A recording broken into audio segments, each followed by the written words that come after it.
So Leon Brown, Clark Fork Outfitters. Let's get into your history as not just an outfitter or guide or houndsman, but how'd you get started in hunting? Well, I guess to start with, I've been living in North Idaho all of my life, and from the time, well, before I was even born, my dad had hounds, and he owned plots, um, and my mom used to say when she couldn't find me when I was like 3 or 4 years old, she always knew just go look in the dog houses. I'd be sleeping in one of the dog houses. I guess you could say I was pretty much raised in a dog house with a hound dog. Um, but I always hunted from the time I was young. I think my dad took me to my first bear tree when I was 4, and he started taking me cat hunting when I was about 10 because of being out in the winter and stuff. He waited till I was a little older and whatnot. When I was 15, we were living up around Naples, out behind MacArthur Lake, and there was a road that went up on White Mountain behind the house. And one weekend, I went up there on a snowmobile, and I cut a nice tom lion track. And I came back down to the house, and I told my dad about it. And he said, I'm not really feeling up to it. Why don't you just take those dogs? And I still remember what dogs it was. It was Uno and Tarzan and Jane. And he said, take them up there and turn them on it, and you just see if you can get this thing done by yourself. And I put those dogs on that thing, and I walked after that cat all day long on foot. This was before we had any GPS or anything like that. I was like, there's no GPS, right? No, there was no GPS back then. And I knew it was headed towards another road, but I had no idea if it would make it there. And I just knew my best chance of making sure I didn't lose my dad's dogs was if I walked behind them. So I walked all day long. And finally, right before dark, I caught up to the dogs, and they had treed this nice big tom. And I shot that cat out and skinned it in the dark by myself. And then I ended up walking all the way back to the house because it had crossed that other road. And it was closer to go back to the other road and then walk down to the house. And then, of course, the next day after school, I had to hike all the way back up to where the snowmobile was and get it. Because we only had one running snowmobile back then. And that was the first time I ever caught an animal with hounds by myself. How old were you? 15. Dude, you are a gangster at age 15. First off, like walking, just trying to keep up with dogs and then having the wherewithal to stay on them and not shortcut it out on that road and try to, game it. You got to just do your due diligence, stay behind the dogs. And then you walk up pretty good cat, take care of it, and then you skin it in the dark. I bet you didn't have a headlamp. No, there wasn't much for headlamps back then. We used to carry usually like 3 and 4 cell mag lights. They weighed about 12 pounds each. And, then you might have another little backup, little ever-ready flashlight, 2 cell in your pocket or something. So that was kind of the beginning of it. And then I got out of high school and by the time I was 16 or 17, I had a couple dogs of my own and got out of high school and started hunting. Well, even when I was still in high school, I hunted every chance I got, every minute. And as I got into my 20s, I eventually got a job guiding part-time in the winter. And because I'd get laid off from construction or logging or whatever I was doing in the wintertime, and I wanted to hunt, but I couldn't afford to hunt every day on nothing but unemployment. So I finally got a job doing a little bit of guiding. The first outfitter that hired me was Stan Sweet, was Moye River Outfitters.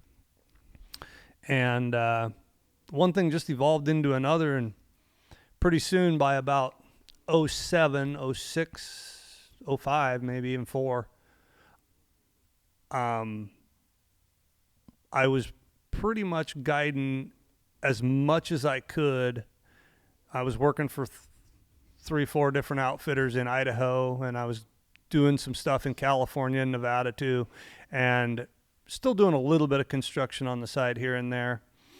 And then the economy crash. We had the housing crash in 2008, and I pretty much quit doing construction altogether and started just guiding from like 2008 through 11.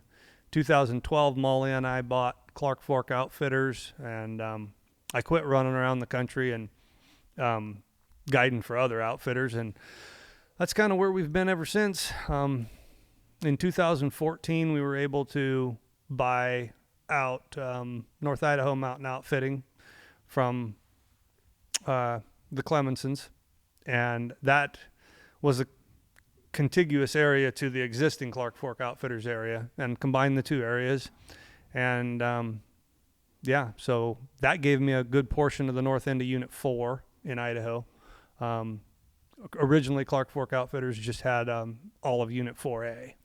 That hugs the lake? Yeah, okay, that what hugs the lake and then wraps around and up the Clark Fork River all the way up to the Montana border there. So that's like the one thing about being an outfitter is like you can't just go, hey, I'm going to be an outfitter today. Like there's only an allotment of concessions or whatever they're called. Yeah. And so you had to kind of designated areas, right? Find out when this one became available and outbid everybody, or at least talk to them. Yeah, well, I kind of had a bit of an inside track on both areas because I had guided for both outfitters. Okay. So we had working relationships for years prior to that. Actually, the first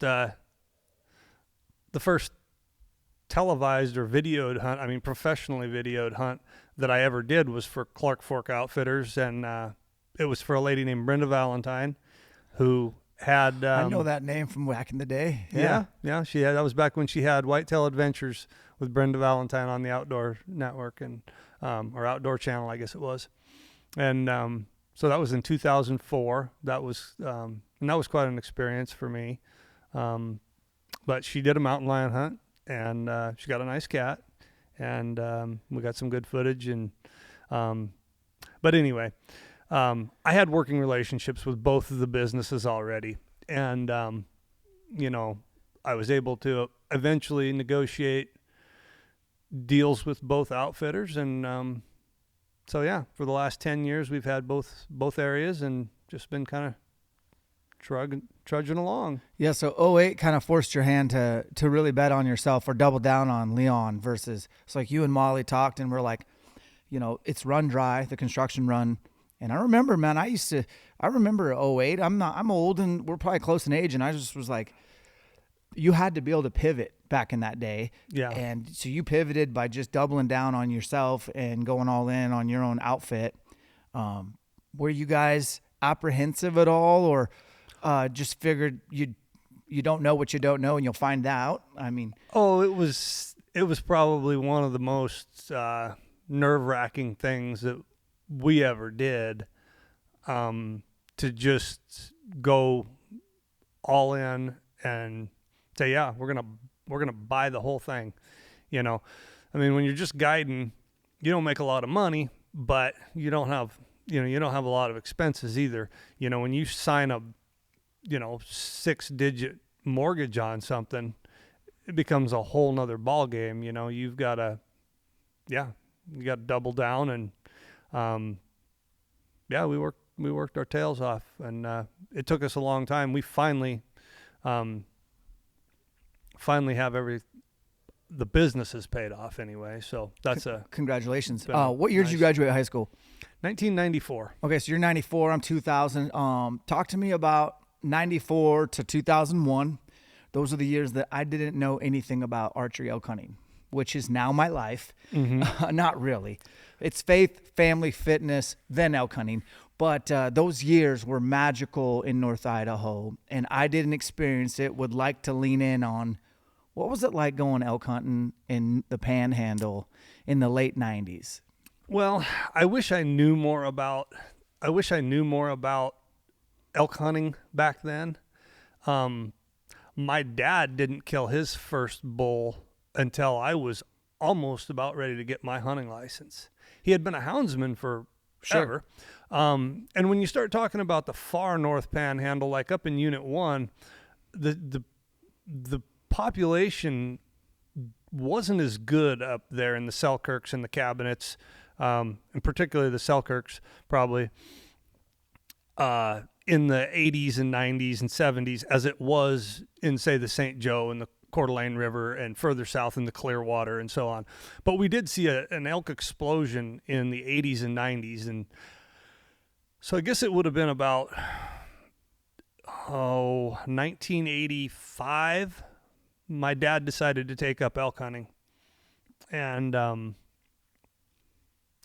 one of the first times he went out, or the first time I ever went out with him, I actually stayed with my grandfather or step-grandfather.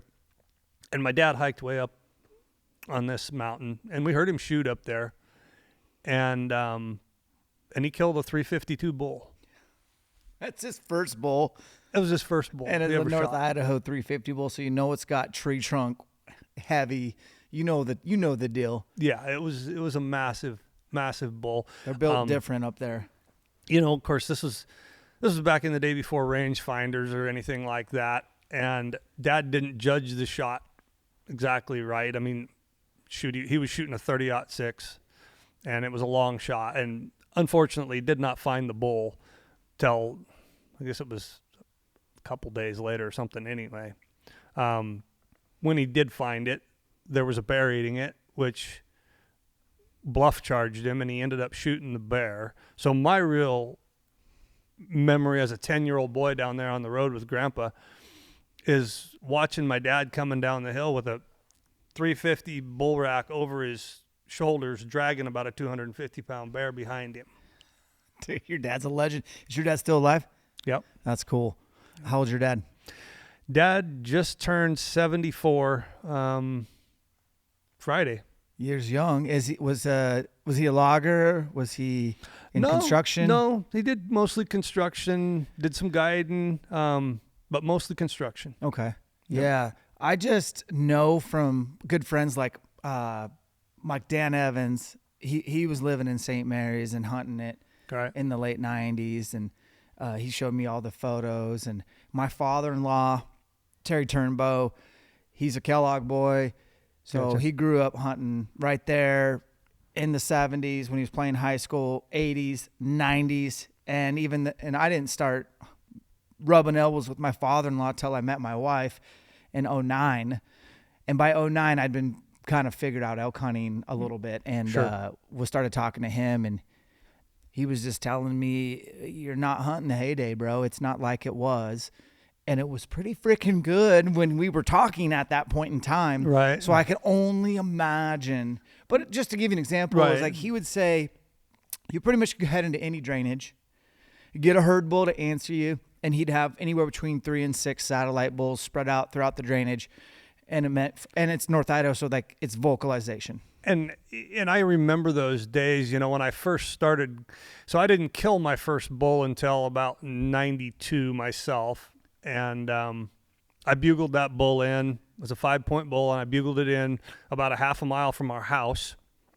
We lived in a good spot when I was a kid. I mean, I killed my first elk, my first deer, my first bear.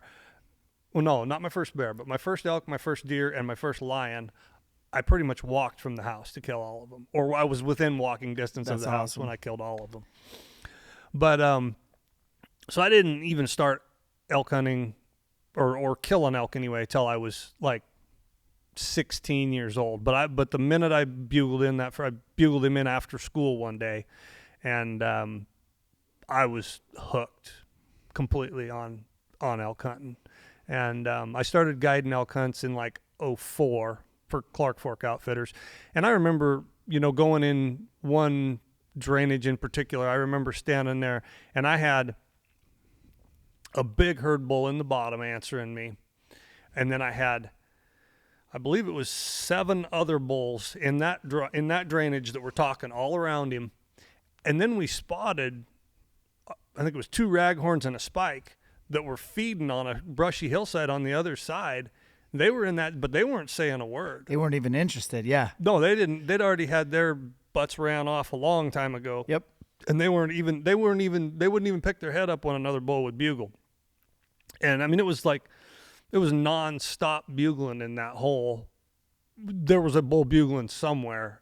Mm-hmm. Oh, it was crazy.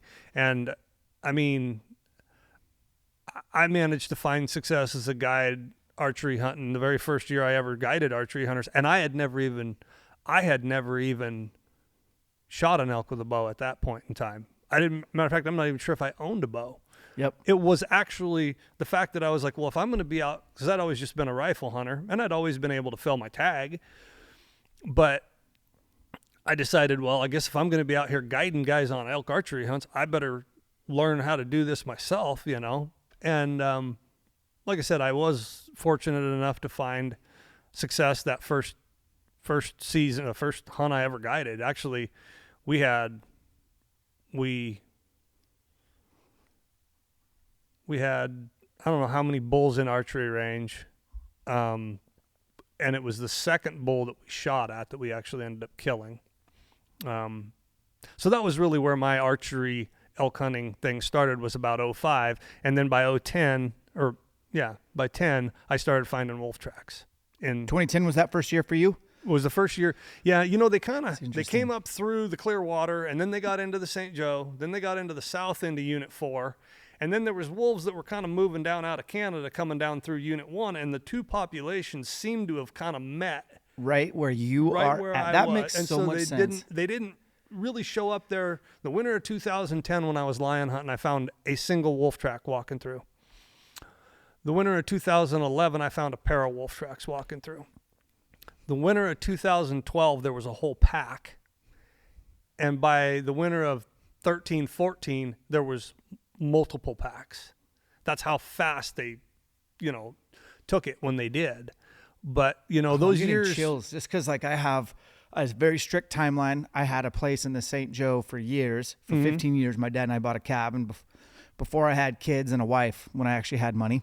And that was a joke. But we bought it together, and we bought it just for hunting. Right. And so I grew up hunting, units 6, 7, 9. And there was a point in time where I wouldn't mention units on this podcast, but I don't elk hunt there anymore. And so in 07 was like the first year that I heard wolves. It was in 07, and I was in basically Unit 9, real close to the Clearwater. Right. And I was on top of a mountain. It was dark, and I was waiting for my dad to meet me at our meetup spot. And I kid you not, Leon, I literally, when my dad walked up to me, I was like, Dad, do you hear that ambulance? Why would an ambulance have its sirens on out here? Somebody must have got hurt. And he's like, I thought the exact same thing. And then I did the math. That ain't an ambulance, Dan. Those are wolves. And I was like, yeah. And we told a few people, and they didn't believe us or whatever. And then it was 2011 when I finally seen my first wolf pack in the Joe.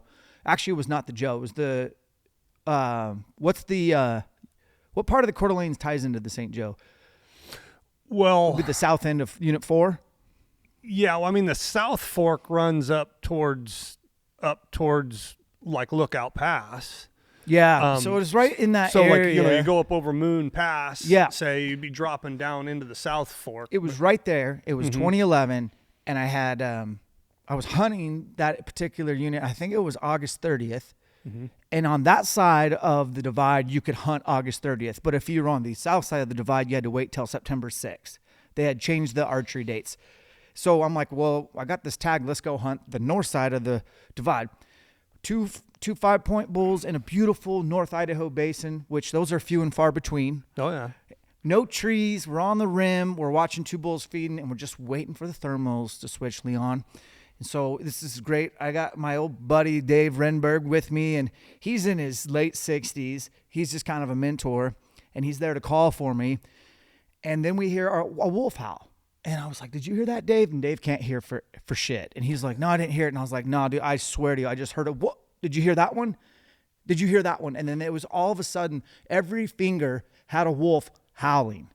And those 2 bulls just jammed straight to the bottom where the timber started in the bowl. And I looked at Dave and I said, I'm going down there. And he's like, all right. And we went straight down into the timber to try to catch up with those bulls. And on our way down, we seen the alpha male and female. And at the time, I didn't know what an alpha male, female looked like, but I did get it on video. Sure enough, it's the lead male dog and the lead female dog hunting these same elk. We get down in the bottom of that timber, And next thing you know, we're surrounded by an entire pack, and it's a double-digit pack. Pups, juveniles, adults, and then the 2 alphas. And then the alpha male is just not afraid of us. He's like literally just going back and forth, just trying to get a good look at us. And meanwhile, I'm looking for this elk, and I can't even remember. I think it was legal to hunt wolves at that point. What year was it? 2011. How did that go? I think that was. And I think the very next year, 12, they shut it down for a year. Yeah, I was thinking that it was 10 we had the hunting season, 11 they shut it down, and then 12 we got a hunting and trapping season. But I could my timeline could be off by a year. I feel like I got my trapping license in 2010, but I could be off on my dates. I'm not sure. But either way, I just remember we did not have wolf tags. So we didn't shoot at wolves, but man, it was a crazy encounter, and we got it on video. And that video is on YouTube somewhere, and it's still my most viewed video. But that was my first real encounter. And then ever since then, and I don't want to go down a long wolf hole, but like I've seen at least 100 wolves with my own 2 eyeballs from 2011 to my last year I hunted North Idaho elk was 2019. And a lot of that was just me competing with them to hunt elk, straight up. So a herd bull's bugling in the bottom. I'm sneaking in. I bump into a pack that's sneaking in as well. Or if I make cow calls, I got a wolf coming in. And so there's just so many encounters that I was telling Jacob, your guide, about a few of them, but I've just seen them. And then it just, your timeline is very similar to mine, to where, well, there's a reason that was the last year, 2019, that I ever just bought a North Idaho elk tag. I'm just tired of running into wolves. I'm tired of picking up dead elk calves specifically. I'm not shitting on wolves. Like, they're a cool animal, but it just seemed like, wow, overnight they were there. I mean, just incredible. Yeah, well, I think, I think this is something that, I don't know that there's anything we can do about it now. Obviously, they're here, and they're here to stay. I know a lot of people who have dedicated a ton of time into hunting and trapping them. We're never going to get rid of them by any means. We're doing it's taking a ton of effort just to kind of keep a lid on the numbers. But I do think that one of the big problems we've got with the whole situation is that, these aren't the wolves that were here. These are not native wolves. Yeah. Yep. This is a larger, more aggressive probably strain that was brought from, up in Alberta, northern Alberta. I think that,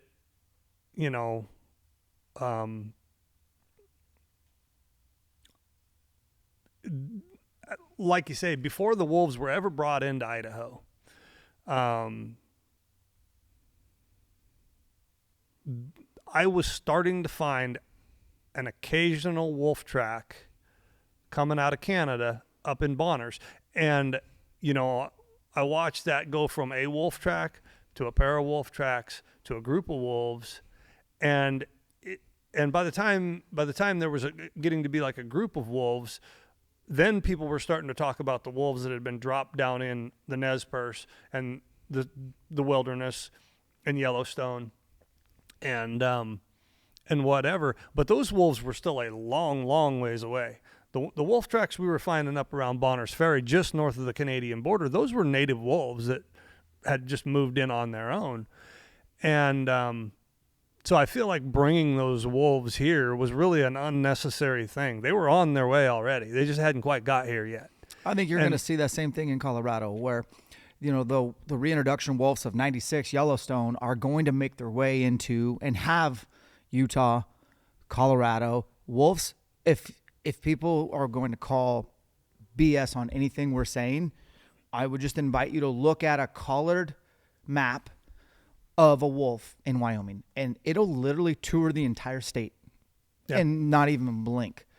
To the point where when I've tried hunting wolves myself, I kind of started figuring them out, because they would end up in the same drainage as me a lot of the times, about every third or fourth week.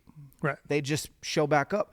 And you start doing the math, they're kind of doing 70, 80-mile loops. They got a circuit. And they're efficient killers. So I know in my home state, Washington, we've had wolves coming down from Canada always. There's just been a constant, like, there's not a border for them.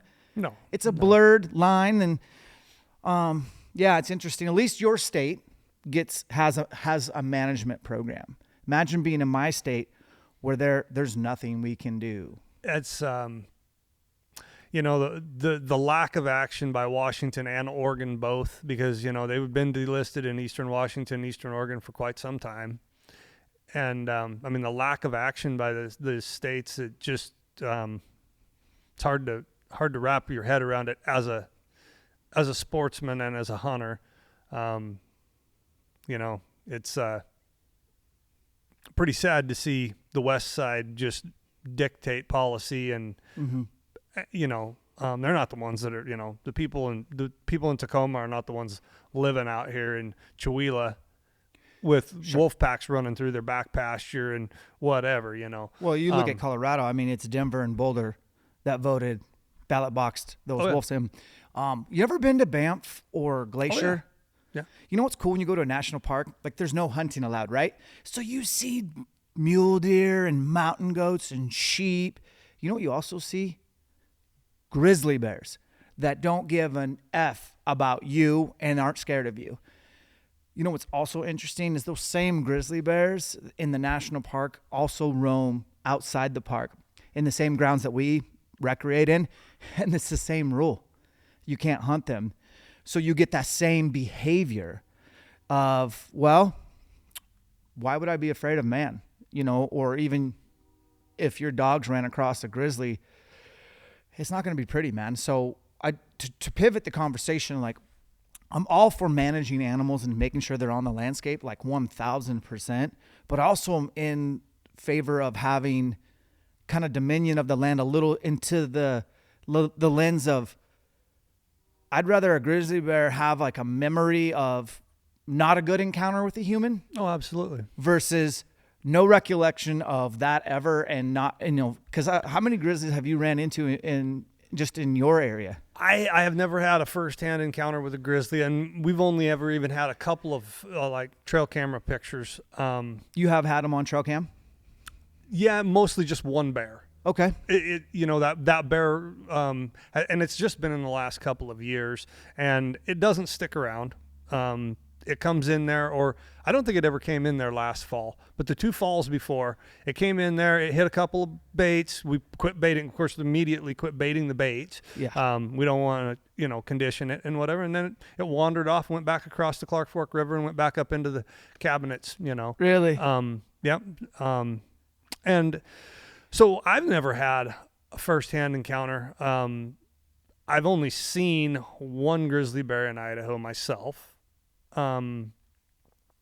But you know, the fact of the matter is they're spreading out more and more all the time. And, you know, I think it's, you know, I think it's actually a sign of a good thing. I mean, I don't want to deal with an encounter with one, to be honest, but the fact that, you know, they're showing up in more and more new places, it shows, you know, how successful the recovery is and has been. And, hopefully that success will eventually lead to, you know, the state of Idaho being able to take control back over of management. But at any rate, speaking of like state of Idaho, so Idaho has to agree with the Fed, so federal Fish and Game, on a certain like number of breeding pairs for wolves throughout the entire state. And Idaho, if you flatten out Idaho, it's a pretty big state. You know what I mean? I've always said if you flattened it out, it'd probably be as big as Texas. You know what I mean? That might be an exaggeration, but I don't think you're wrong. Sometimes, like when you head into the Frank Church, the largest wilderness in the lower 48, and you flatten that sucker out. So anyways, Idaho's got trees, unless you're talking southeast Idaho. I'm not talking Island Park. I'm talking just right down the middle Idaho, timber country. Can't really survey via aerial and get a precise count of pairs, but Idaho has agreed, like, hey, we're at your number and then some. Right. So stay off our back. Right. Which is still up for litigation and things like that, constantly in and out, but we're at a point where, like, Idaho has definitely plenty of wolves. Oh yeah. Right? There, I don't know of a single place you can go in the state of Idaho where you aren't likely to find some sort of wolf sign. Sure. I mean, it might be it might be a pair, it might be 10 or 20 of them. Yep. But there's wolves present on the landscape throughout the state. I've never messed around like in the Owyhees or any of that stuff. So, I mean, I imagine you get south of Boise, south of Pocatello down in there. There may be some areas that are still wolf-free per se. But just being the nature of what they are, they're going to undoubtedly, with as quickly as they expanded from the areas they were originally, dropped, and then the wolves, the few that were coming down out of Canada, as quickly as they were able to inhabit the entire state of Idaho, all of western Montana, all of northwest Wyoming, all of eastern Washington, all of eastern Oregon, and northern California, you're talking about a scope of a little over 20 years. That's a massive amount of country. So the little pockets that might still not have wolves in them right now, I don't think, unfortunately, I don't think that it's going to stay that way. Well, at least we have trapping in place in Idaho. When I say Absolutely. we, I mean, I'm a Washington resident, so I'm just cheering for you guys, but, been a member of Foundation for Wildlife, love Awesome. what they got going on there. Justin Webb. Justin Webb. Good dude. He used to work for you. Yep. He's running the program. Yeah. Unfortunately, I lost one of the best guides I've ever had, but I lost him to a darn good cause. And he's full time on that, which is really excites me. And Justin, if you're listening, I know you are. Don't be discouraged. Be encouraged. We need you to stay where you're at. Like, I'm sure he takes his lumps. He's in an uphill battle, but man, you're doing the Lord's work. And if you guys don't know what the Foundation for Wildlife is, essentially it is a program to where you can kind of help, not eliminate, but you can help cover some of the costs associated with running a trap line for wolves in the middle of BFE, Idaho. Yeah, it's a sportsman's organization with, where it's it's a way of doing some shared cost. If you're a member, any money that you put into the foundation will end up getting used to reimburse a guy who went out there and actually took a wolf off of the landscape. It's a great program. I'm personal friends with several of the founding members as well as Justin. Actually, Justin and I went to school in the 3rd grade together. Oh, really? Oh, yeah. Cool. Yeah, we used to go grouse hunting when my earliest memory of Justin Webb was me and him going grouse hunting out behind his old house when we were in the 3rd grade. Yeah. So I've known him for a minute. Okay. But if anybody's interested in that, and if you haven't already signed up and got, on their mailing lists and things like that, f4wm.org is where you can go to get any information you want about the foundation. And essentially, I'm just encouraging anyone, all 10,000 of you who bought an over-the-counter tag in Idaho, which is going to be a good segue for you in a second, please accompany that with a cheap $40 wolf tag. And then also, while you're at it, get your membership, help the foundation reimburse some of these guys that are checking their traps every 72 hours, going way back, tons of fuel in their truck, their snowmobile, just their time, their effort, only to find that their pan's frozen and they got to unthaw it and get it reset. All the dying of, guys, trapping is an art and it's expensive in time and actually money. A lot of money. You get a membership and you can help pay for some of that. And if you get a wolf, you can get reimbursed for your expenses as well. It's a great organization. But speaking of the 10,000 plus tags that get sold out on December 1st every year, and I know a lot of people are upset about how Idaho does it, but it is what it is. outfitters like yourself get allocated some tags. We get allocated a small handful of tags, and so that's a great thing for us. And I'm just hearing now that unfortunately there's going to be another change, and it seems like as soon as we figure out what we got going on now, then they change everything again. But what I'm hearing is that there's a bill in the House Ways and Means Committee right now to take a lot of this stuff to a draw.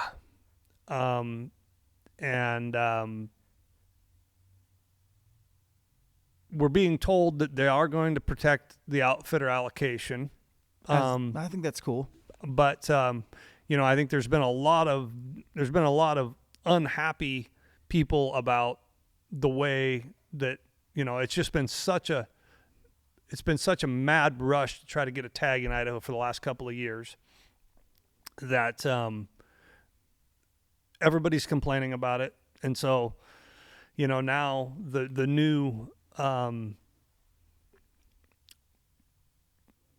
new bill that is in the House Ways and Means Committee would turn it, and I don't know the particulars. I don't know that I think it's going to deal mostly with non-resident tags, but I just briefly had a discussion with a fellow, actually outfitter's wife, yesterday, and it wasn't even a discussion. It was a messaging session. Yeah, apparently there is a bill that's in the House right now, in the Ways and Means Committee, and it is to make, I believe, all non-resident tags for deer and elk. I'm not even sure if it applies to deer and elk or if it's just elk or what. I don't know much about the particulars. I believe it was Bill, was it 6 something? Like I say, I just became aware of this yesterday. Oh yeah, so, people could look it up, but it is yeah. It is happening. I am a non-resident. I've hunted Idaho since 2001. Never missed a year. Okay, I understand. Turn it to a draw. I get it. I wouldn't be particularly stoked about it, but I have ways around this. I could hire you. You could. For a week. If I don't get my elk, see you, Leon. I'm still going elk hunting. Okay, so you get a tag. It's valid. Trust me, I know this. You hunt with an outfitter and you don't get your animal, but it's still season. You could keep hunting after your outfit time. Maybe you get one while they're with you. But I just wanted to highlight, like, you are an option for those that didn't get a tag. Oh, absolutely. Archery or rifle. Mm-hmm. And then if it does go to a draw, it is what it is. Like, I'm not going to complain. I'm not a person who stands around and complains. I'm gonna make my own changes if I need to change. Like, one thing that sucks, and I will agree with a lot of people, is like there's a pile of non-residents that show up, fly into Boise or whatever here, and Spokane, they go and buy tags for their entire squad and family members. I don't like that. You know what I mean? Like in person and while everyone else is waiting online to get their tag, and they're all getting sold out because the guys in person are getting the tags. Make a rule change, Idaho, where you cannot buy a tag for anyone but yourself. That would probably shut that down pretty fast as far as scooping up all the tags. But I've always thought as an outfitter is a good backup plan if you didn't get a tag to hunt, and even North Idaho, because man, you still got elk bugling, and it's gonna be a bugling game in North Idaho, so it's gonna be exciting. Oh yeah. In fact, I'll say it. If you can get an elk in North Idaho, you darn near can get an elk anywhere else. Like, this is teaching grounds for how to deal with the brush, how to vocalize, how to deal with other predators that are pretty worthy adversaries to these animals, how to navigate through some pretty steep, nasty country. North Idaho is training grounds to make you a better hunter. Yeah, I mean, I believe if you can fill your tag every year in North Idaho, you can probably go anywhere and do it, and we've said the same thing about the hounds. If we've always figured, well, if they can catch game in North Idaho, because those dogs have the same all those same obstacles, blowdowns, Yeah. on and on, up and down, up and down. And yeah, I think it is. It is one of the more difficult places to hunt, but we do have the opportunity to guarantee people. I mean, no, we can't guarantee 100 people a tag, but for a select dozen or so people or whatever, we can guarantee you a tag. And that's worth something in its own right. Agreed. To be able to, just to be able to, call me up and say, hey, I want to go elk hunting, this, that, and the other thing. And the first thing I'm going to say is, okay, well, how old are you? What kind of physical shape are you in? Tell me about any bad injuries you've had, this, that, and the other thing. Yes. And a lot of people are going to be disappointed after they get done talking to me. Do you know what huckleberry brush looks like, feels like, tastes like? Alders. But honestly, Leon, and if we didn't get to hang out very much on that cat hunt we just did, but man, like North Idaho is in me, man. Like that to me is home. Like I love that North brush country. You want to feel insignificant. You want to feel challenged. You want to see some wild landscapes in the most beautiful, densely forested areas. Like just the video that Jeff edited with the cat in the bottom of the roaring creek with the bright green moss and the giant white snowflakes. Like I can describe it because it's burned in my mind as one of the most beautiful places on planet Earth. Sure. And so I do think everyone should come experience it. Yeah. And you can get a deer tag, you can get an elk tag, you can get a bear tag, which by the way, I want to talk about bears with you because I know you know a thing or two. I didn't start bear hunting until 2007. And I went with Sportsman's Warehouse. I was working for them, and they sent me to go hunt with this kid named, Joe Cabral and his son, Chris Cabral, which I'm sure you know. Yep. And I know Chris. I went with them in the Clearwater. It would have been in the St. Joe or the Clearwater. It was the Clearwater in 2007 at their bear camp, and we were filming it for Sportsman's Warehouse, and that was my first time on a bear hunt. I brought my dad, I think, and just kind of watched these guys baiting and doing their thing, and Chris run dogs as well. And I'll just save you the Cliff Notes version is like, I remember distinctly my dad and I in camp looking at each other going like, dude, we could do this on our own. Like this could be cool to like run a bait like they are. Like, let's ask a lot of questions and we live right next door to Idaho. We could do this in 2008.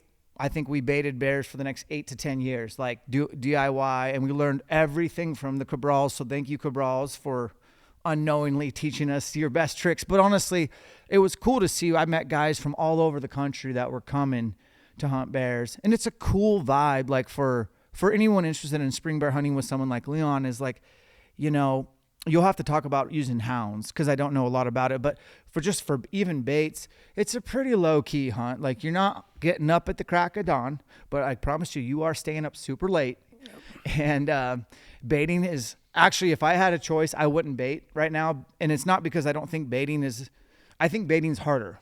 Quite honestly, for me, it's just so much time and energy and effort. It's a lot of work that I'm better off not baiting and just going and spotting and stalking. Well, the thing about baiting is it can be effective, but it's only effective if you are, what I always say is your bears will be about as consistent as you are.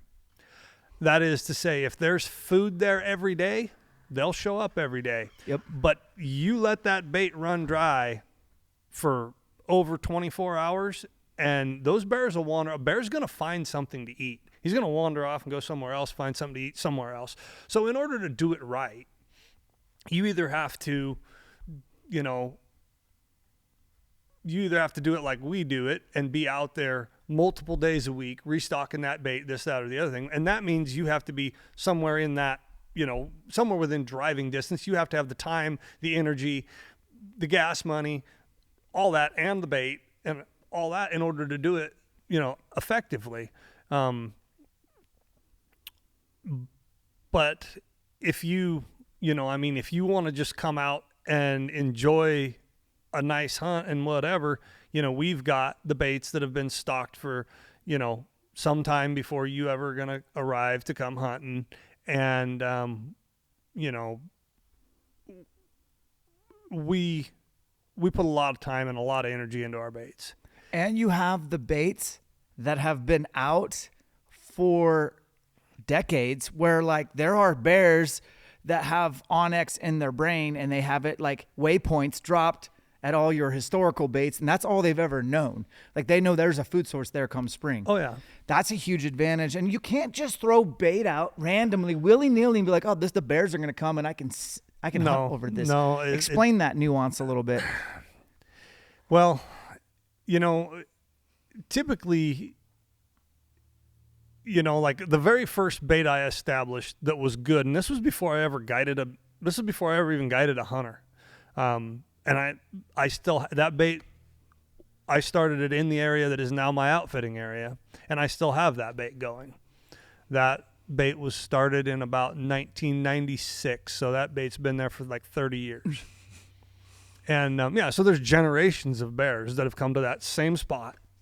And the way I keyed in on it originally was that over the years, we had struck a lot of bears with our hounds driving right through this one little saddle. And so when the bears started getting educated enough, and a lot of what it was, you know, the Forest Service shut down a lot of roads. So it made it where there was just a skeleton of the road system that used to be there. Well, it wasn't that hard for a bear to stay away from those few roads and not have to worry about getting chased around by dogs. Bears are smart. They adapt. They learn that kind of stuff. And it got to a point where if you wanted to run a bear every day with your dogs, and I've never shot a bear at a bait in my whole life. I've probably guided and outfitted, I'd be scared to guess how many guys that have taken bears at baits. I've never shot a bear at a bait in my life. It's just, I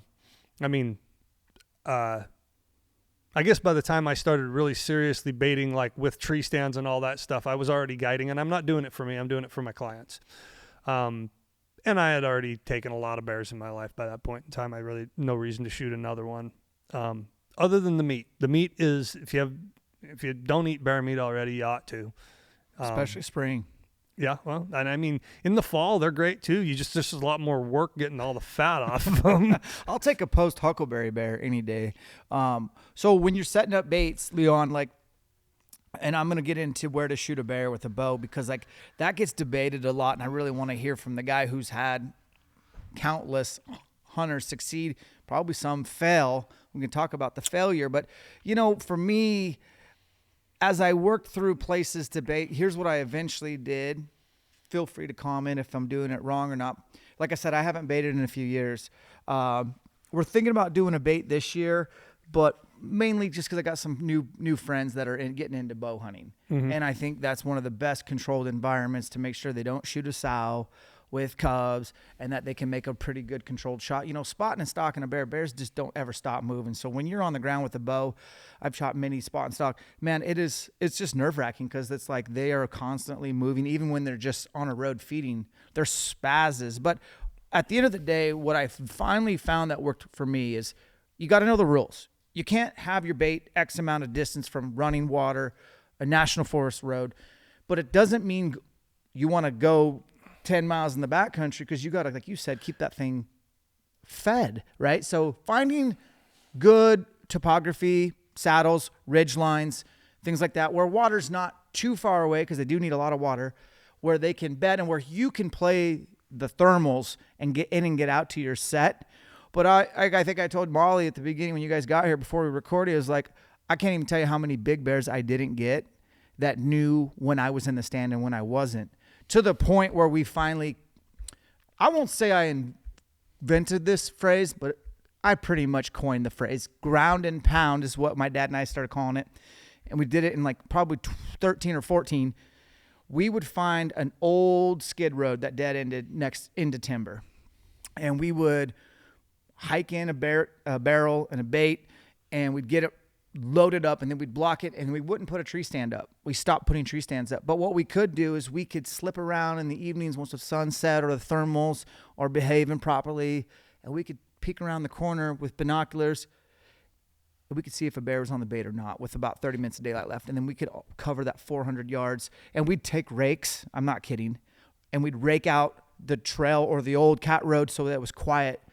We killed several bears on the ground. It was still over bait, Sure. but it was ground and pound. And what it did is it showed me, like, when I had that tree stand, no matter which way I thought the wind was going to be or do, no matter what, the bear would circle. The big bears would circle, get my wind, and not come in, those bastards. So we started doing ground and pound, and that really, and it was more exciting, to be honest with you, to shoot them on the ground. Sure. But that's what we started doing. And then since then, I really have been terrible at baiting, just because with little kids and stuff, I don't have the time to go up three times a week. Right. Yeah. And you got to be that committed to it, or it's basically more or less a waste of time, you know? Yeah.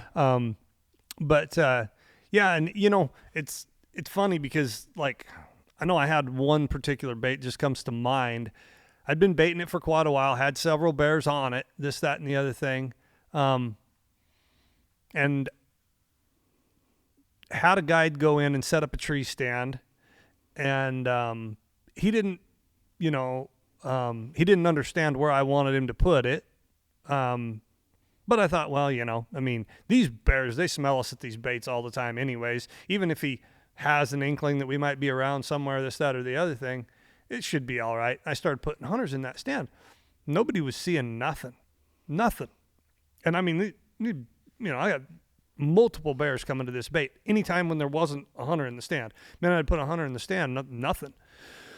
And so finally we moved the tree stand and put it more, you know, where I thought it would help. And immediately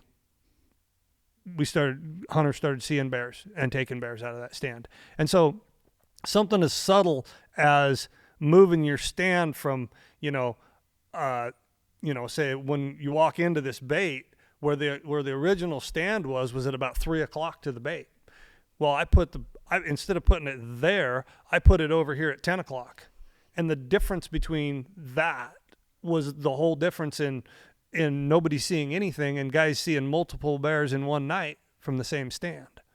So there's a lot of little things about it. One thing about bears is they're all individuals, and some of them, and this is the same bear that's going to climb right up on your porch at, 3:00 in the afternoon because you're barbecuing and knock your barbecue over and whatever. And I mean, some bears aren't scared of anything, including you. And so he doesn't care if you're sitting there in that tree stand or not. But other bears, if they have any inclination that you're around in any way, shape, or form, you're never going to see that bear. And there's all different variations in between. I think that I learned that a lot running dogs, how individual bears are. I mean, one bear, and it's not all tied to size even. One just average bear will stay on the ground and hold his ground against however many dogs you want to put on him. He's not going to climb a tree, no matter what. I mean, no matter what them dogs do, he's not climbing. And then you'll get another bear, a big bear, that's more than capable of defending himself. He'll climb to the top of the tallest tree he can find and hide his head. And it's all up to the bear. I mean, any bear is capable of getting away from dogs. It's just a matter of personality to a great degree, and they're the same way. They act the same way at a bait. Some of them will walk right in with full well knowing that there's somebody around, and others, if you don't play every card perfect, you will never see that bear. We got a bear right now that he's been hitting a couple of our baits for probably the last 5 years. And we're pretty sure one of the guides heard him kill a cub right up on the hill, right above the. Oh yeah. Or a client. Well, I don't know if the guide heard it or not. But either way, we're pretty sure he was up on the hill, going back and forth, waiting for the hunter to leave one day, and killed a cub or got a hold of it and mauled it anyway or whatever, because somebody heard a cub up there just bawling like crazy. And we were trying to hunt this big chocolate boar that's been on this bait for years, but I don't know. I don't know if we'll ever get that bear. Yep. There, I got quite a few. I think it was 20 or 21. We thought I had this spot where it was like there was always bears eating, no matter what time of day. And then every time I sat in my ground blind, which I've already learned the hard way, ground blinds aren't great ideas when you're at a bait, because usually the bears will sniff it and destroy it. But we risked it for the biscuit. We really blocked this ground blind in. It was a cool setup, Leon. I mean, it was like 30 yards from the barrel, and I only got in it once. There was like the sun would kind of set, and I had about 45 minutes, and it was a pretty healthy hike. So I'd have to hike up, change clothes, and then I wait. I mean, I was patient, and I'd slip in, and I sat this blind, I don't know, 5 or 6 sets. And I was pulling my hair out because every time I checked the trail camera, it was like a bear party at this bait. Food's getting crushed. They could smell us. So we literally kept the ground blind there, but just put a tree stand 25 feet above the ground blind, and I killed a bear the very next sit. It was just that little nuance, which is so interesting to me. But speaking of killing bears, where do you tell your clients to aim, specifically archers? We could talk about rifle guys as well, on a bear.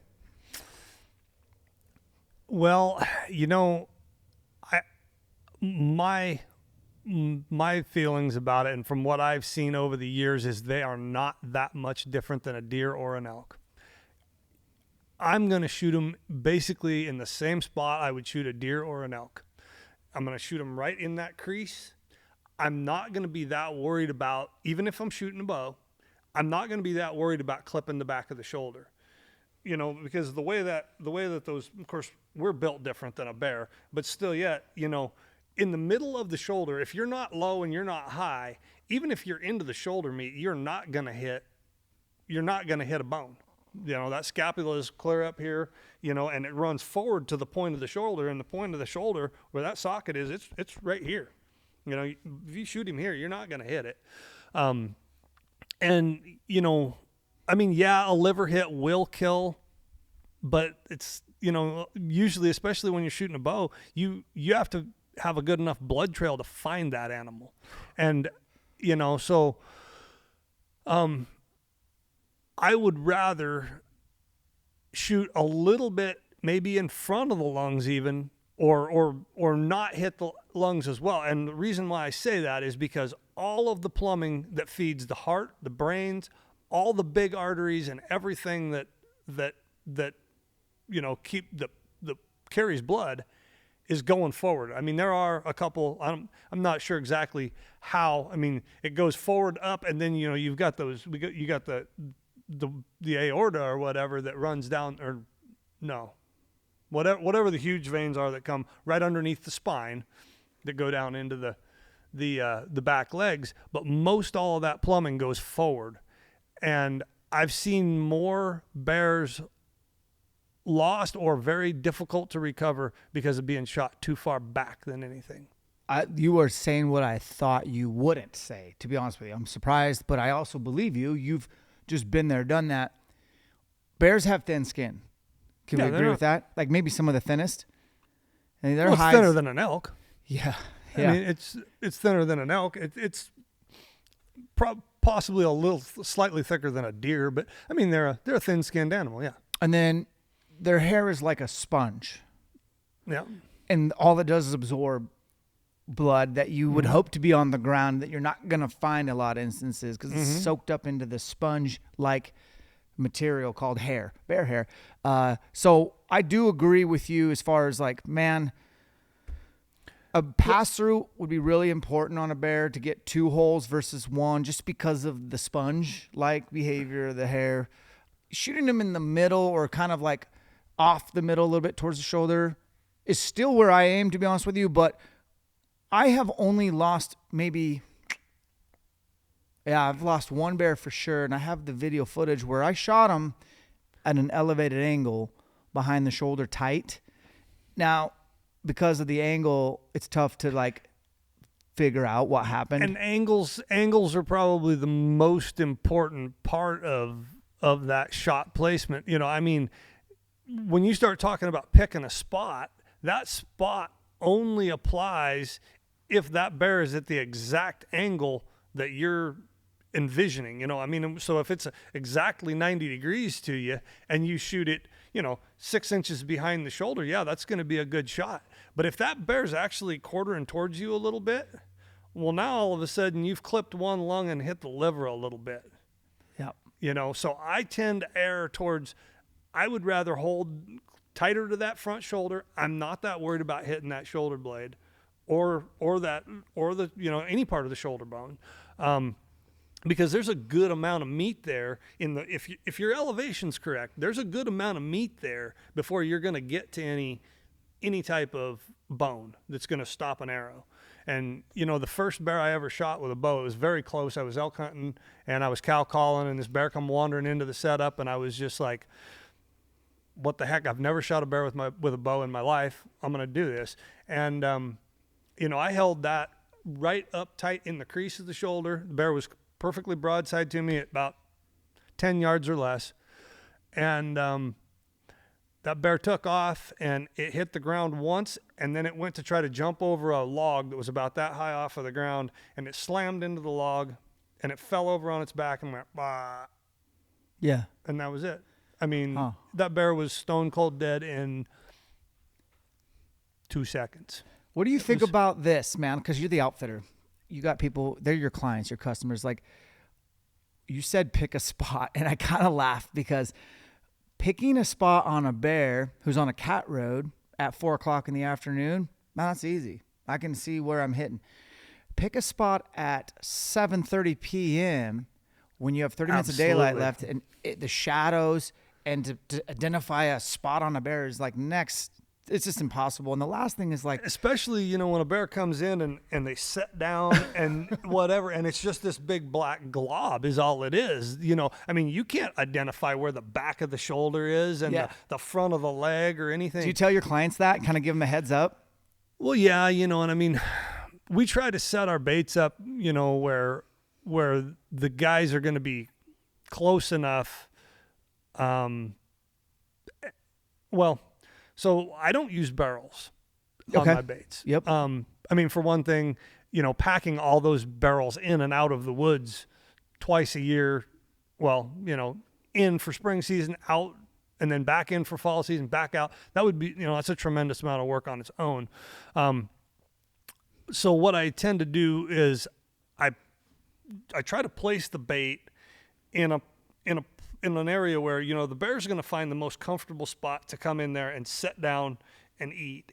And so I try to get it to where that bear is going to position itself at a slightly quartering away angle to the hunter in the stand as he's settling in to eat. So I tell my hunters, as long as the bear is acting relaxed and everything's fine, then just let him come in and get settled down. And he's going to work his way around into, more than likely, a good shooting angle for you. Yeah. Because I feel like, a slight quartering away is, home run. It's a home run. It should be. Yeah, we started doing these interesting setups where we didn't use barrels, but we'd use, like a log pile, whatever. And, you do try to figure out where the bear's going to position himself to get into the food and sit. But this is crazy. We would want to do skyscraper tree stand setups like we do for deer, like 25, 35 feet up in the air. But what we discovered was the margin for error on a bear, in my opinion, is just a little less. The vitals are definitely just a little bit different and coming down with arrow trajectory. So we started trying to find places where maybe we put a tree stand, instead of a 20-yard chip shot, we'd push it back to that 30, 35, 40, but we'd bring the tree stand down to only 10 feet off the ground, to try to mitigate any weird angle, like the trajectory was a little more flat, so that we could get better shots, ideally quartering away. Do you guys do that with your stands? Well, we don't make them particularly high. Almost all of our stands are ladder stands. And they're, generally like a standard 12, 14 foot ladder stand, something like that, maybe 16. And, a lot of it it's all dependent on wind direction, really, more than anything. Where's your prevailing winds and where are your thermals going to be in the evening? If you've got those two things working for you, which sometimes it's hard to get them both working for you. Let me know when you get that one figured out. Yeah, right. But you got to think about what's the wind going to be doing that time of the day. So thermals is as much of anything. And one of the biggest things is, where is that bear most likely to come from? So there's a lot to think about when you're trying to pick a really good setup, You ever backtrack a bait like after it's been established for 30 days and you got lots of bears, and you ever just start backtracking your bait to see the kind of bear trails they build up in 30 days? Well, I mean, Or when you're recovering a bear, a lot of times you'll. a lot of times you'll Yeah. end up going down that same trail. Yeah. But yeah, you have, or I mean, I have, and yeah, I mean, they will typically beat in a couple of paths. It's going to be like he's either going to come down this trail or he's going to come down that trail. Either way, he's going to be coming from the north or northwest. Yeah. Well, we got a wind coming out of the southwest. So how do you set that up so that you're going to get, that bear's going to come all the way in without ever smelling. And one thing that I do is I never have a hunter go all the way to the bait with me when I put him on the stand. He always goes directly to his stand. The guide goes to the bait station, baits the station, and leaves. And, those bears are used to somebody coming into the bait, putting bait there, and leaving. Yes. And so a lot of times if it's not a real educated bear, then once that's all done and he hears the truck fire up and drive off or whatever, he's sitting up there on the hill. He hears all this going on, or he's sitting down there in the canyon. He hears all that go on. He's like, oh, dinner is served. Mm-hmm. Here I come. Do you think dominant bears take dookies right next to the bait, or is that just my imagination? Well, they're all different. Yeah, they are. You start dealing with an educated bear, and he's probably not going to do that. But if he's really a dominant bear, he's going to show up right after dark. And if there is another bear there, if another bear has beat him there or whatever, he's going to push him off of it immediately. And he's going to take all he wants and then leave the leftovers for whoever. And then, like I said, it all depends on how educated the bear is. And then it also depends on how scared of humans that bear is. Because like I said, they're not all, I don't believe, some of them aren't scared of humans or dogs or anything else. I bet. I had, that dude was a cub killer. He killed the little teddy bear sized cubs, the kind of what you want to pick up and cuddle. There was two. He killed one of them. And then a day went by, and the mom and the little one were still coming into this bait. This was many years ago. Mm-hmm. And we picked up on trail camera and kind of put two and two together. And when I started hunting right away as soon as he showed up. And the little guy came into the bait that night and started looking for food. And he got one bite out, one little donut. And then he looked around, dropped the donut, and took off running up the hill, opposite direction he came in. And I knew that he was coming. And I think it was 2 years ago, I found another cub. This was a little bit bigger one, dead on the side of a logging road, fanticide. I'm assuming it's just, I don't think people understand how ruthless boars are to get sows. Have you guys run across any of that? I mean, you mentioned that one story. Oh, I've seen a lot of evidence of it, like I remember going to a bait one time and there was a small tree right next to the bait, and you could see where all the way up to where it was too small to support an adult bear. That tree was just ripped up one side and down the other. And I'm just looking at the whole scene. Yeah. What it appeared to me was that there was a cub that had climbed all the way up in the very, very top of that tree to try to get away from a boar. And whether it was the boar or the boar and the sow, because I have seen situations where a guy had a really neat video one time of a sow put her cub up this tree, and then I can't remember I think she got up in the tree as well, and then this boar come up the tree after him, and she ended up knocking him out of the tree, whatever. But it looked like something along those lines had gone on there. I mean, the tree was just demolished, and you could see there was a lot of activity in that tree. I would suspect that was something along those lines. So do you think bears I know you're not a biologist, but if I can be frank, I feel like you have so much time in the field. I want to hear your observations, call it a theory or whatever, but just, do you think a lot of bears will end up denning in the same general drainages? Like they have this is a great place to den up because it will be remote, it'll be south facing, it'll get melted first, it'll be good. Or do you feel like a bear just dens wherever is convenient? Any observations on there or theories? I think that in general, yeah, they will. A lot of them will den in a similar area, and from what I've seen, actually, I think a lot of times it's on more of a north or east face, because they don't want the ground to be getting saturated every time that the sun comes out all winter, Yep. or whatever. They don't want to get flooded out every time we get a Chinook and the snow starts melting, so on and so forth. I think in general, on really good berry years, when we have a lot of huckleberries, more of the bears will den up high. But I also think that bears have each bear within his territory, there's a good chance he's going to find a particular place to go back to.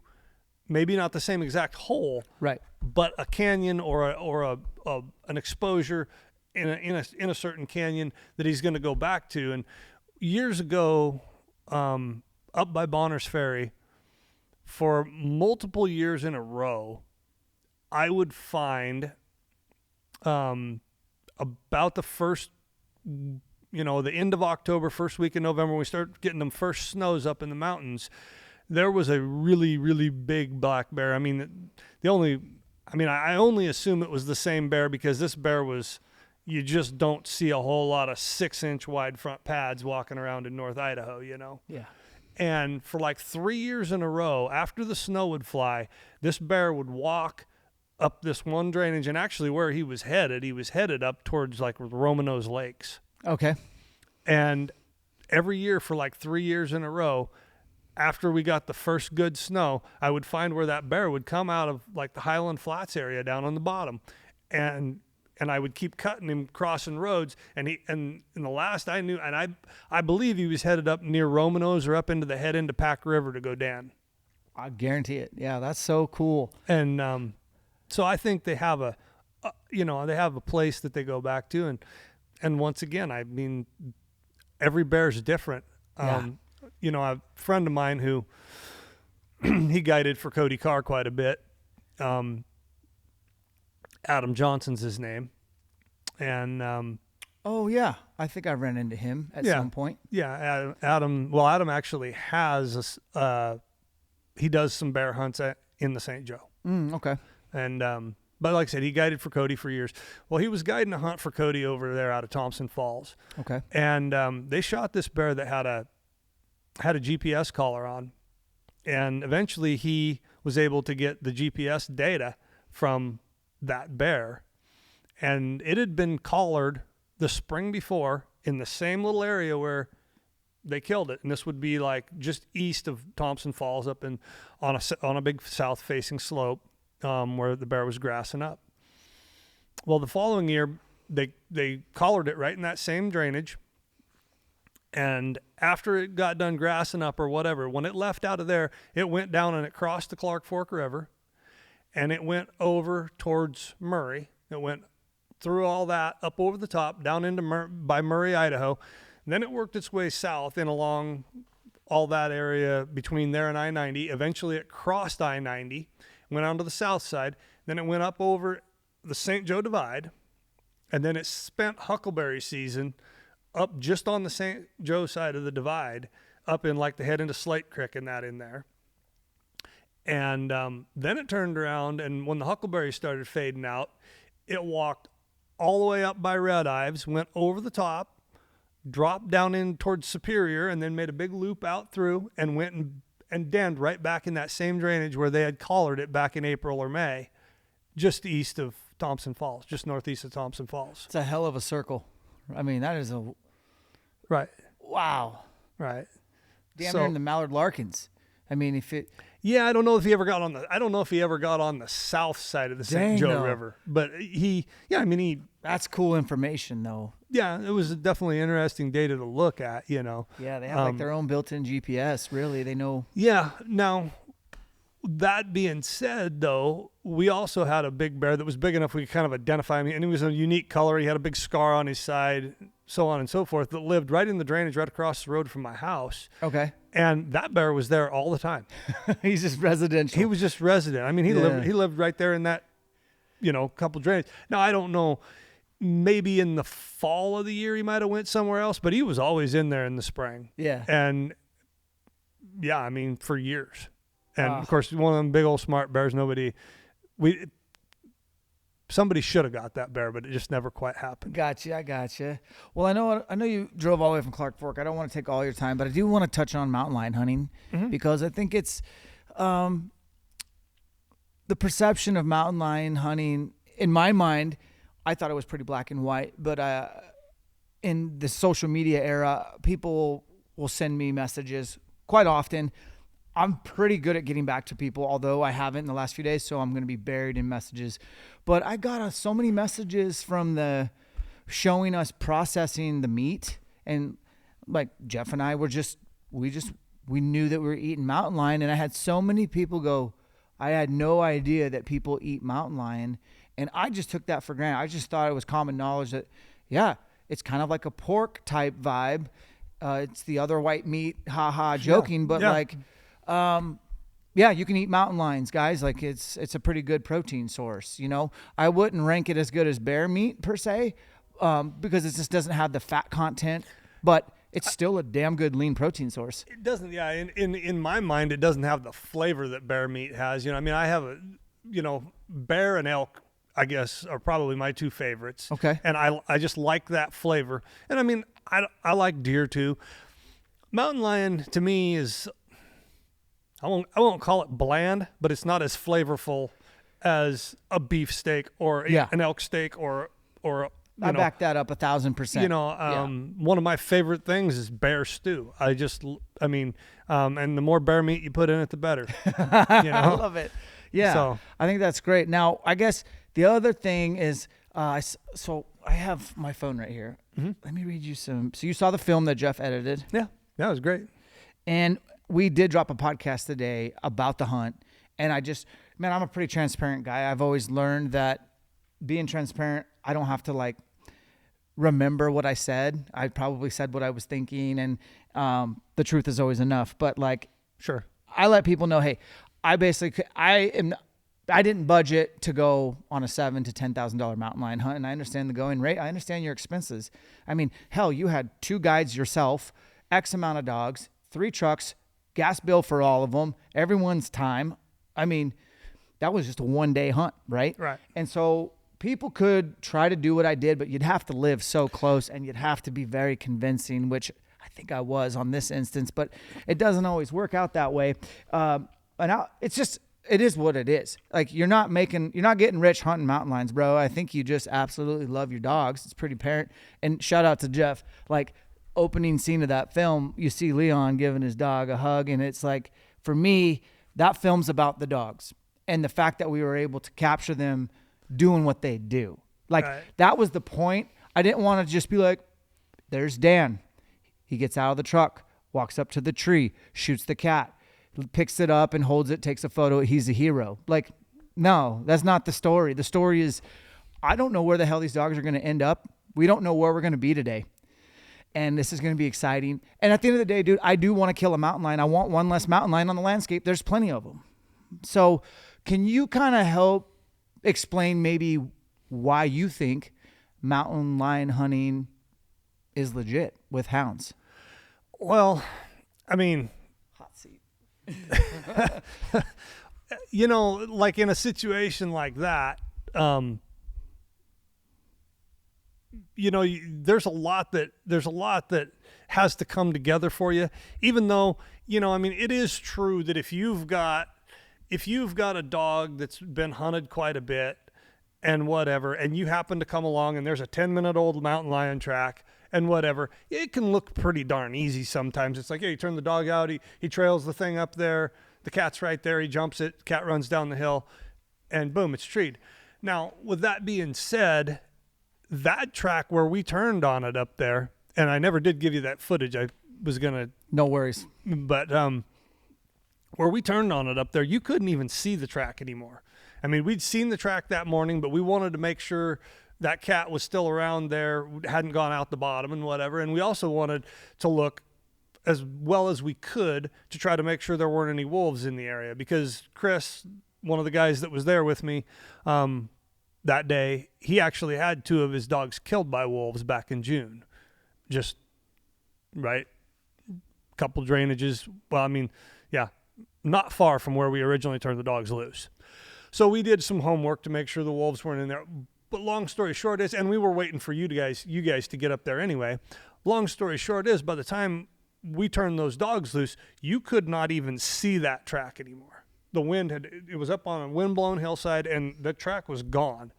Now, we stuck the dog's nose in the snow right there and whatever, and they picked up the scent and were able to go with it. But in the meantime, I mean, we're talking hours and hours, and that cat had been walking the whole time, obviously, because he went 2 drainages, well, he was in the 3rd major drainage before the dogs finally jumped him. And then that was at, then he ended up all the way down in the bottom of that, all the way down at the creek, after coming up and crossing the road and this and that and the other thing. And one thing I will say about mountain lions in general is that, and mountain lion hunting is that these cats are getting more difficult to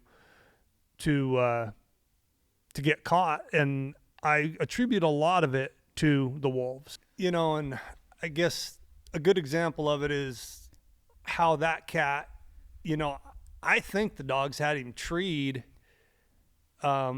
after he crossed the road down there in the bottom the first time, because in total he actually crossed the road down there in the bottom 3 times. But I think they had him treed up there, and then apparently he had jumped out, which isn't all that unusual. Lions have always done that. They'll tree once, get nervous. A lot of times when a person gets there, jump out, run a little ways. But he didn't just run a little ways and tree. He went down there. Then he came up, hit the road, ran down the road, went up the hill, used the terrain to his advantage, whatever. Then come back down off of the hill, hit the tracks again, ran back down the truck tracks, and then over the bank. And, years ago, mountain lions, I mean, we didn't see that kind of stuff as much. And we had a Tom in that same area last year that multiple times we would get him treed.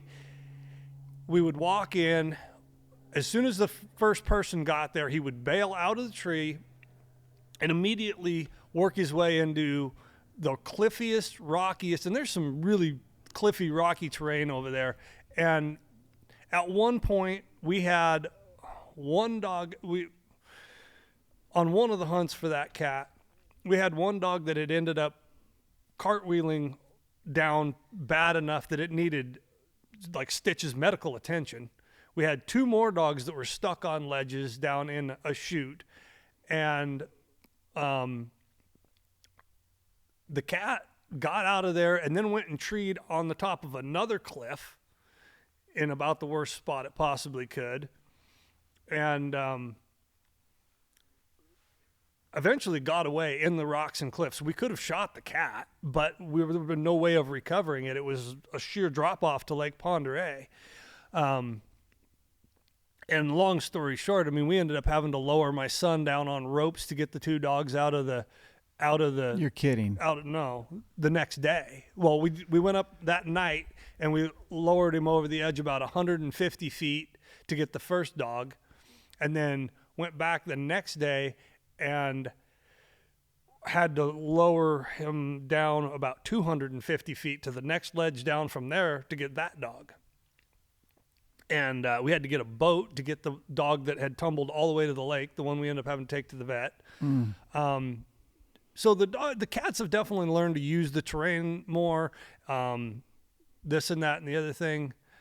And I see them changing over time and I believe the wolves are a big part of that. I think they've had to figure out ways to get the wolves off of their tail, because if they can't shake those wolves, it doesn't matter how many kills they make. They're never going to be able to eat a deer before the wolves just come and take it from them. So they got to figure out some way to get those wolves off their case.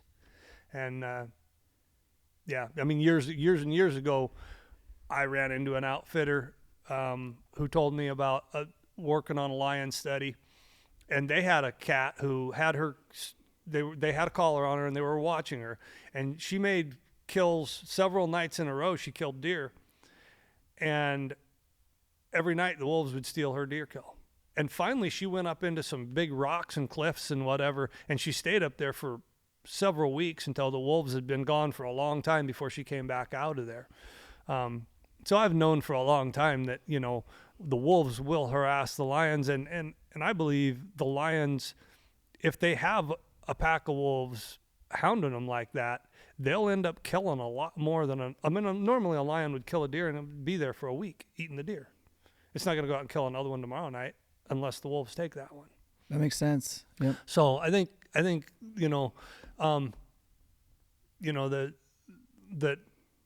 the presence of wolves has definitely changed lion behavior a lot. And, you know, just going out and catching a lion on a fresh track here and there, it can look easy, but, you know, when you start looking to focus on, you know, mature cats and this and that and the other thing, and a lot of times conditions is what makes it so difficult.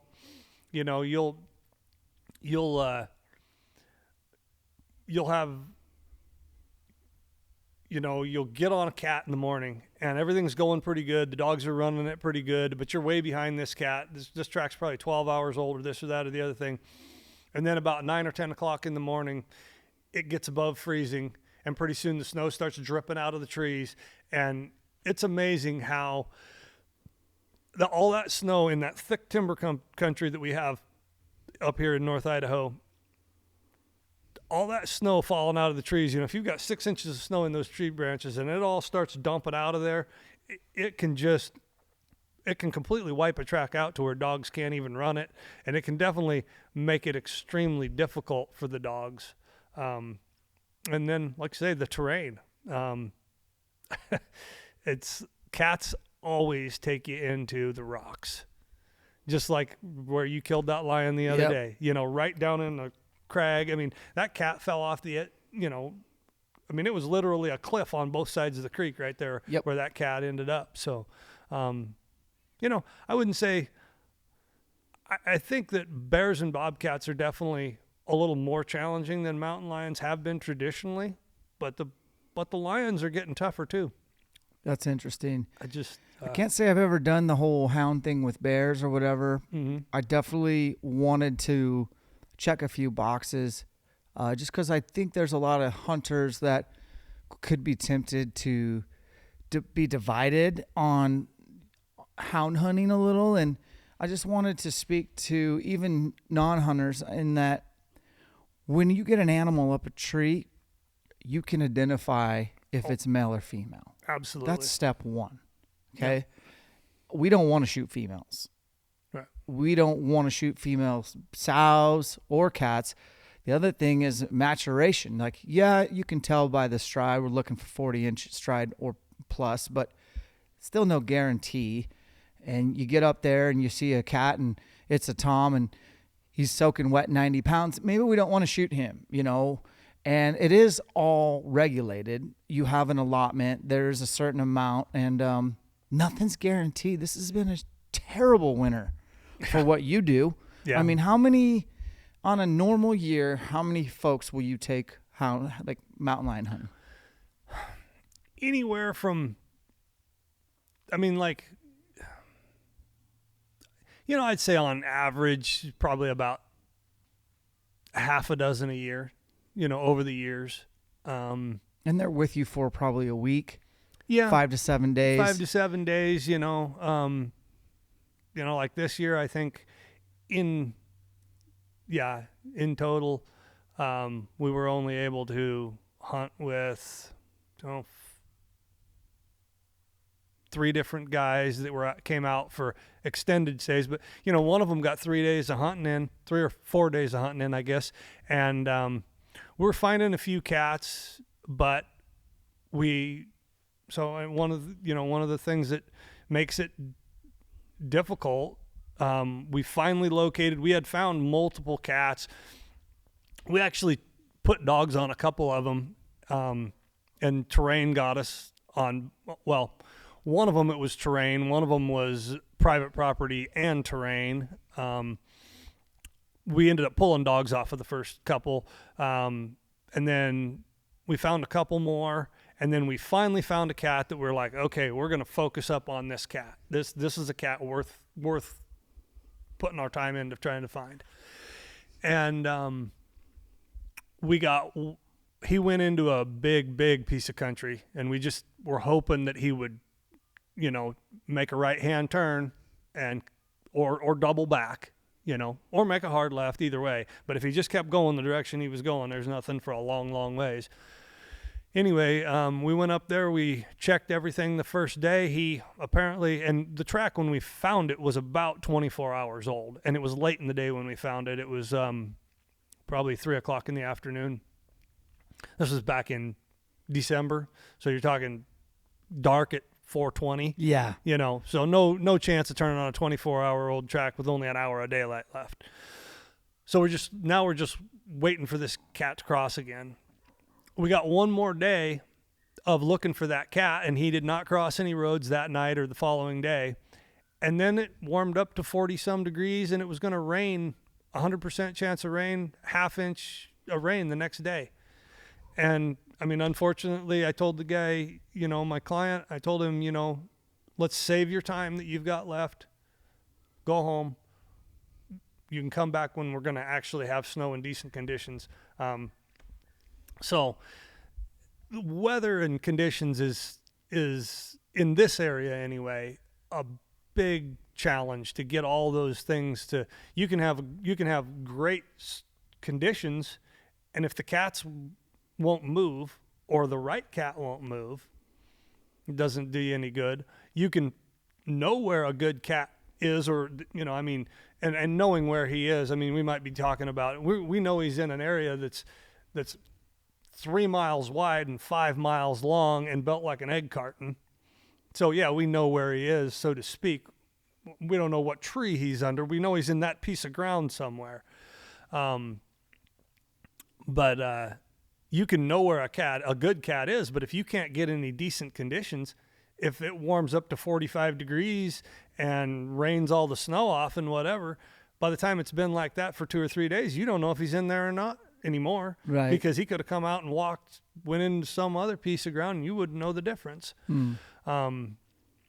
So there's a lot of different challenges, I guess. One thing that was interesting, Leon, I guess, admittedly, I didn't fully understand this.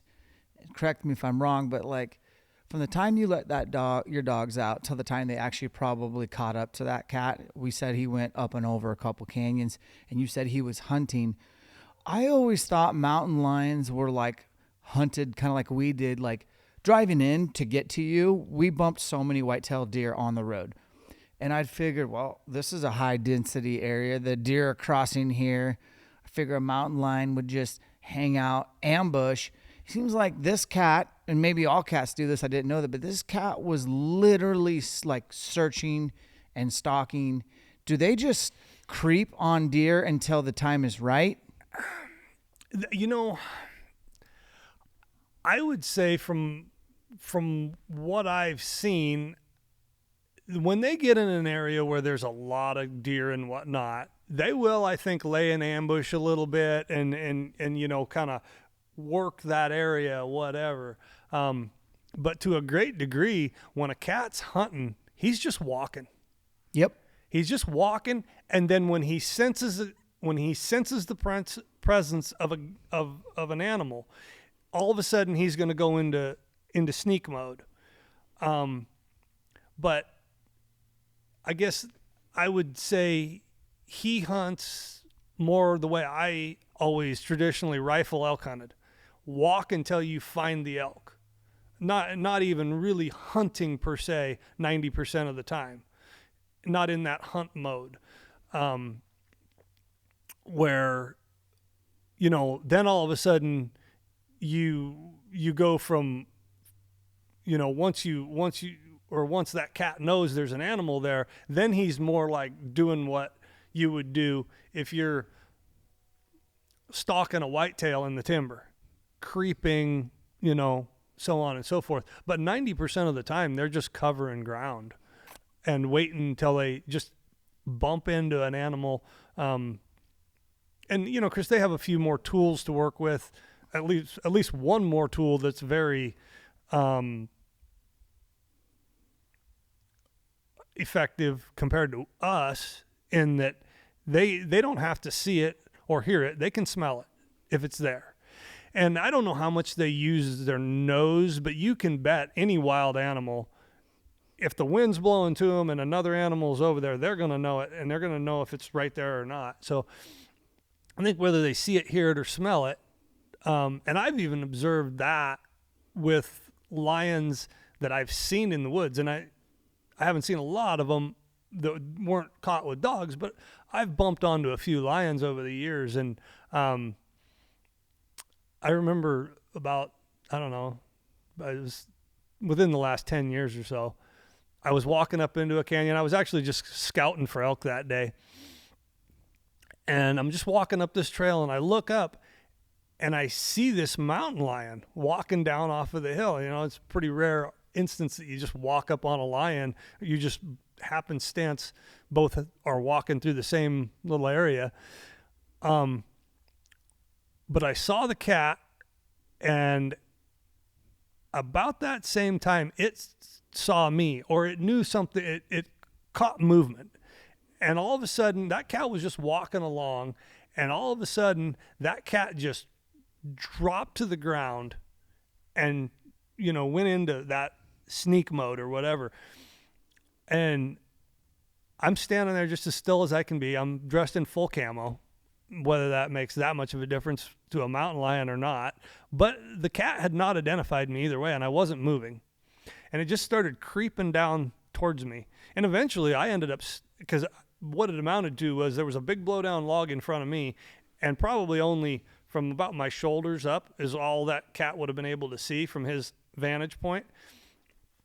And eventually, once the cat started sneaking towards me, I decided that I was going to step up onto the log so that it could see me fully and be able to identify me, you know, and then I figured it would probably run off. And if it didn't, then I knew it was actually stalking me, which as soon as I stepped up where the cat could see me well, it turned around and ran off. Right. Yeah.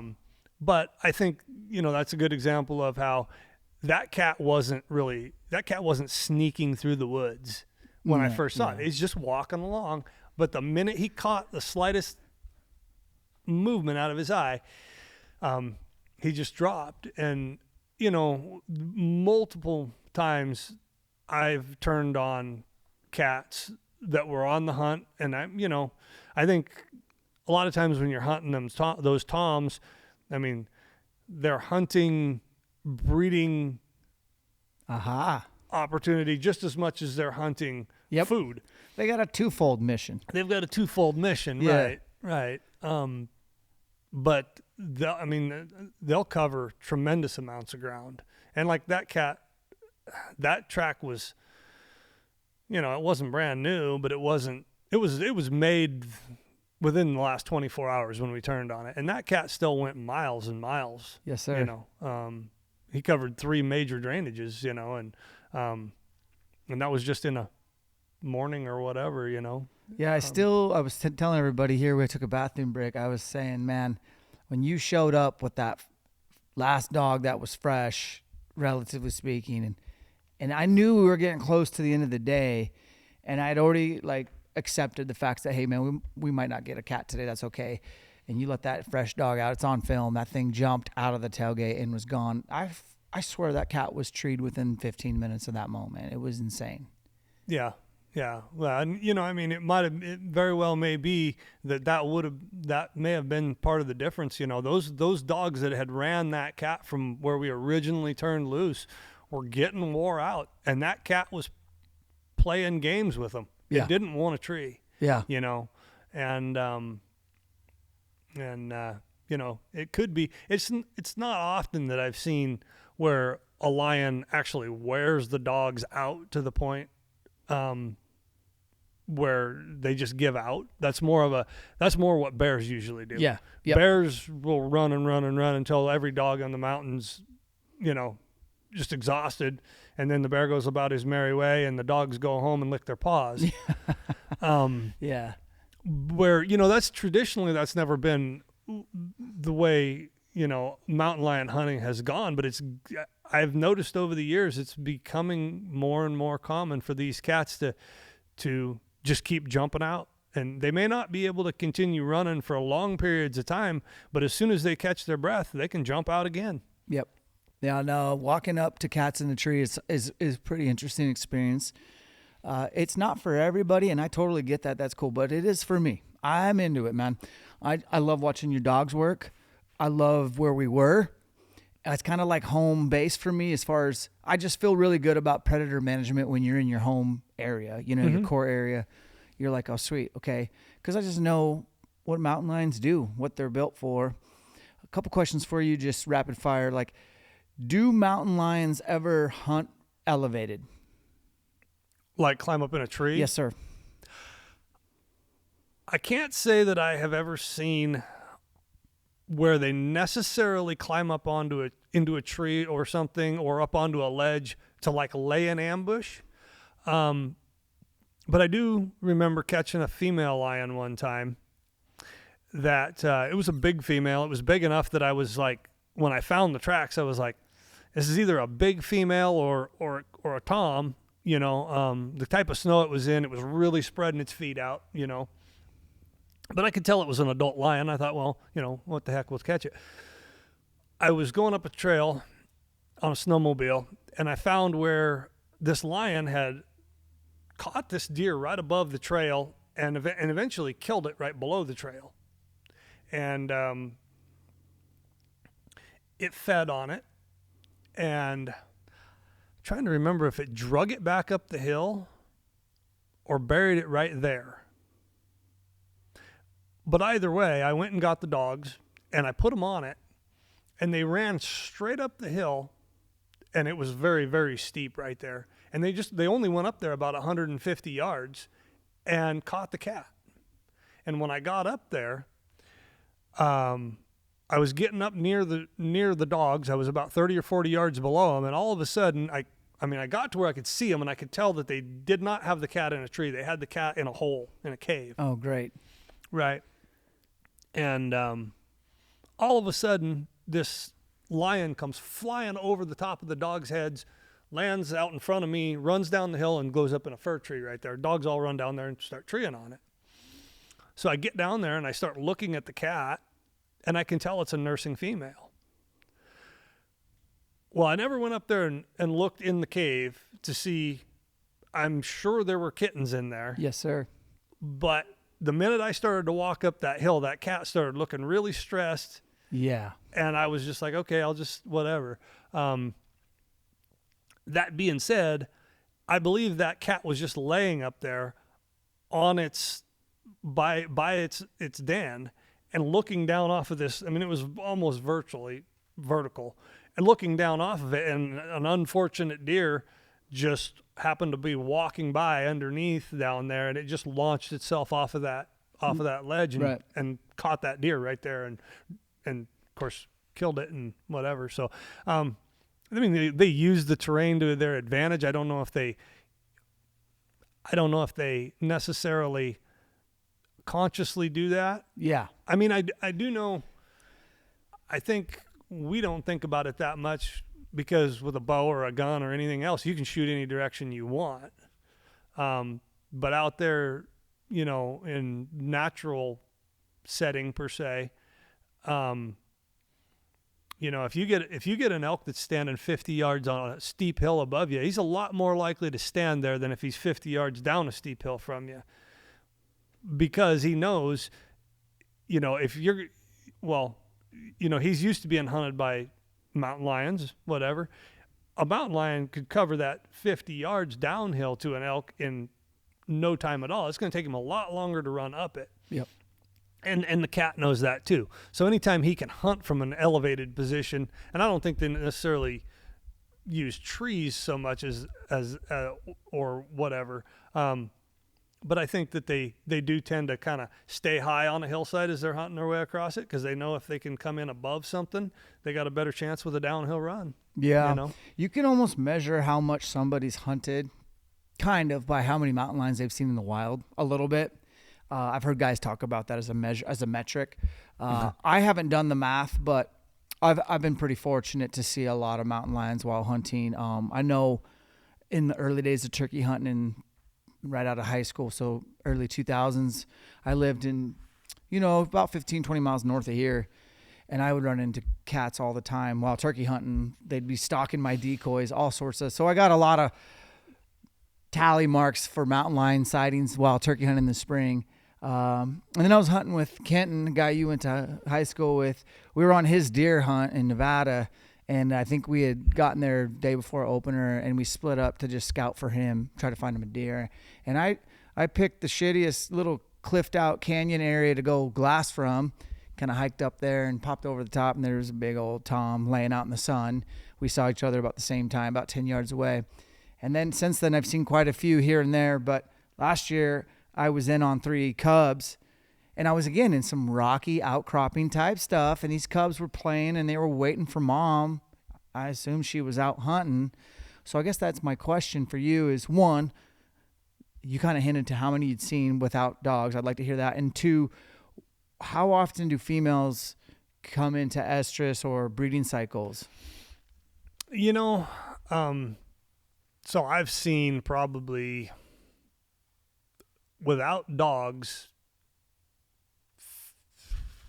roughly 15 of them, single cats. I don't think I've ever seen like a family group together. It's always been a single cat. And talking about, like you say, you saw a lot of them back when you started turkey hunting. I think a lot of that is, if you're hunting in Washington right now in this era, post 96, Yes, or whatever, there's a lot. You're a lot more likely to see a cat. we have a boatload, dude. Just because there are so many of them. You see that mountain right over here? I'm not gonna say its name, but there's the closest one to us. I got trail cameras all over that place for the last 15 years, and I have never seen so many mountain lions on camera than this year. And what's funny is almost every camera is on a hiking trail, because the deer use the trail as well, and so do the people. If I could show these people what big cat they just had walked by before they would, they'd freak out. They'd freak out. Yes, right. 96 they shut down hounds, right? It was right around that time, 94, 96, somewhere there. I don't know. Oregon lost it like in 94, and Washington lost it in 96, or the other way around. And here's the news flash, Leon. You ain't getting it back. So that hunters remember that. Like, once you cut something that maybe you're not like, it doesn't affect you or whatever, circle around a couple years later, you will never get things back. Like, they don't go, oh, we changed our mind, Leon. You can now use hounds here in Oregon, California, Washington. It ain't happening. No, I mean, and if it ever does actually change and we start, we have a reset on that type of stuff where we start getting some of that stuff back that we lost, it's not going to be in this political environment, or even with this structure of government that we have now. It would take something so much larger than a conservation movement. I mean, Sure. Even though there are great conservation movements, and I try to support as many of them as I can, and participate as actively as I can in movements and groups and so on and so forth. You're right. I mean, in this current system, unless there's a huge shakeup, we're never getting that stuff back. Mm-hmm. So we have to stick together. And and support each other. And, like I said before we started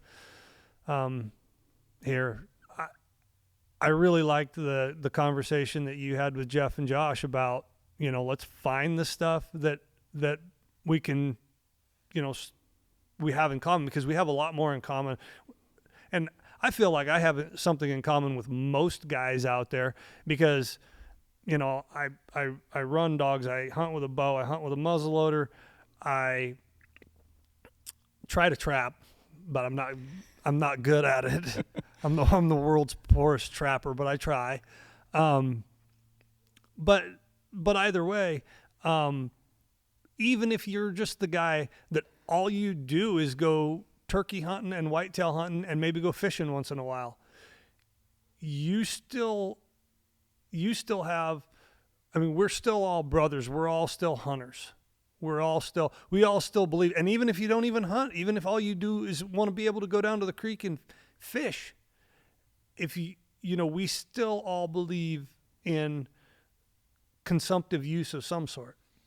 And we've got a lot more in common than we have separating, or differences, I guess, would be the right way to put it. And, it's easy to, I think it's easy to say, well, that doesn't matter to me, because I'm never going to go chase a bear with a hound, or, I'm not interested in elk hunting anyway, or whatever.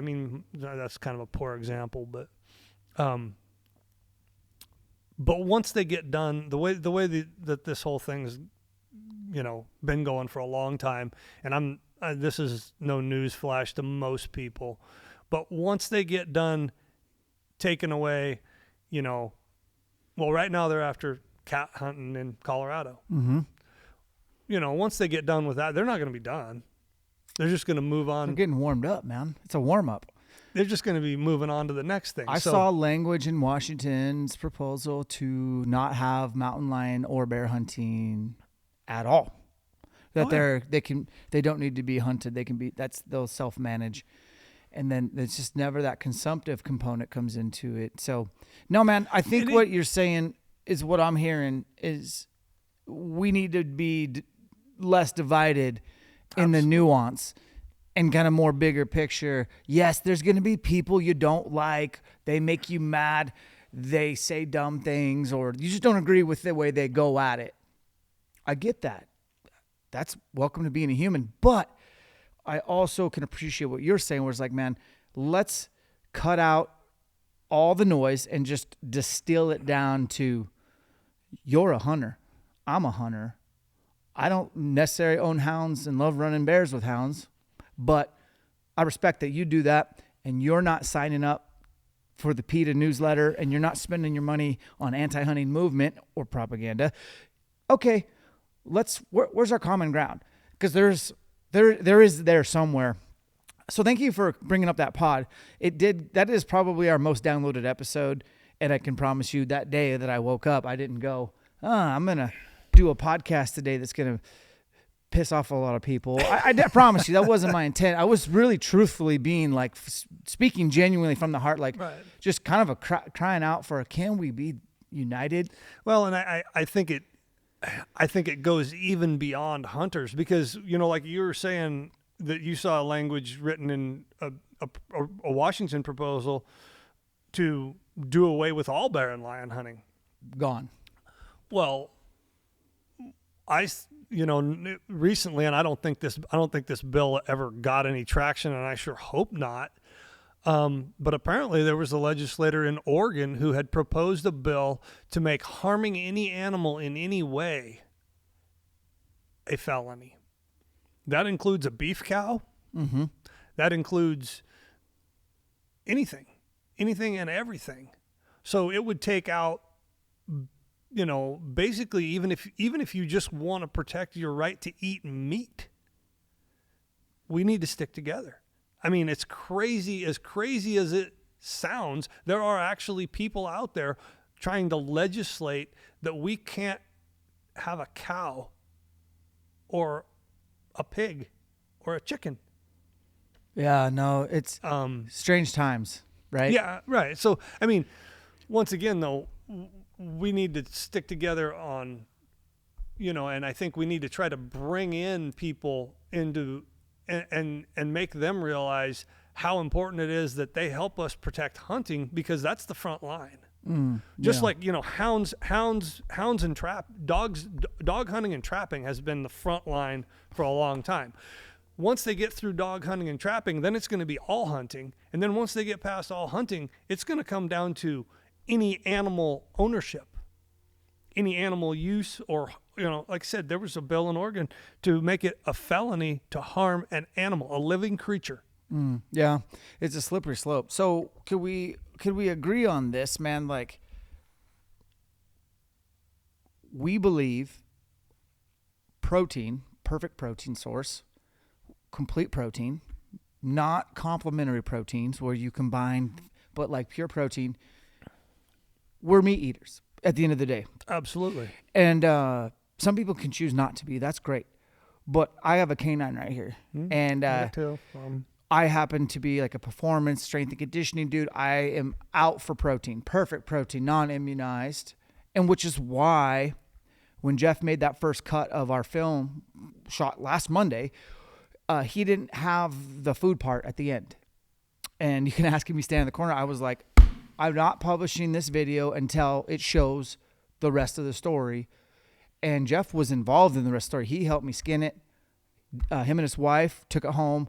They got all the meat prep they brought over here. We grinded up cougar, mountain lion burger, and we had it for dinner that night. And I wanted that in the film.